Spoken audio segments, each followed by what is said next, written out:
ఈ రోజు ఒక స్పెషల్ డే కదండి, అందుకని నేను రెస్టారెంట్ స్టైల్లో పన్నీర్ కాజు కర్రీని అయితే ప్రిపేర్ చేశానండి. ఫస్ట్ అయితే పన్నీర్ ముక్కల్లోకి ఉప్పు, కారం, పసుపు, చికెన్ మసాలా వేసి మ్యారినేట్ చేసుకోవాలి. కడాయిలో ఒక స్పూన్ నెయ్యి, ఆయిల్ వేసుకొని పన్నీర్ ముక్కల్ని బాగా ఫ్రై చేసుకోవాలండి. ఈ విధంగా ఫ్రై అయిన తర్వాత పక్కన పెట్టుకోవాలి.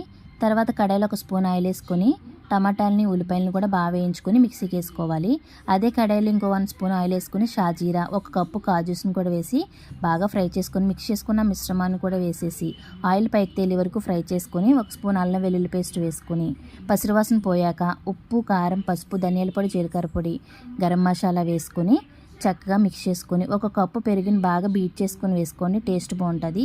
ఒక చిన్న టీ గ్లాస్ వాటర్ వేసుకొని ఫ్రై చేసుకున్న పన్నీర్ ముక్కలను కూడా వేసేసి 5 మినిట్స్ మూత పెట్టి మగ్గనిచ్చుకుని ఫైనల్గా కస్తూరి మెంతిని జల్లుకొని కొత్తిమీర వేసుకొని రోటీ, చపాతీ, బిర్యానీలోకి అద్దరిపోద్దని. నచ్చితే ట్రై చేసి చిన్న లైక్ ఇచ్చి ఛానల్ సబ్స్క్రైబ్ చేసుకోండి.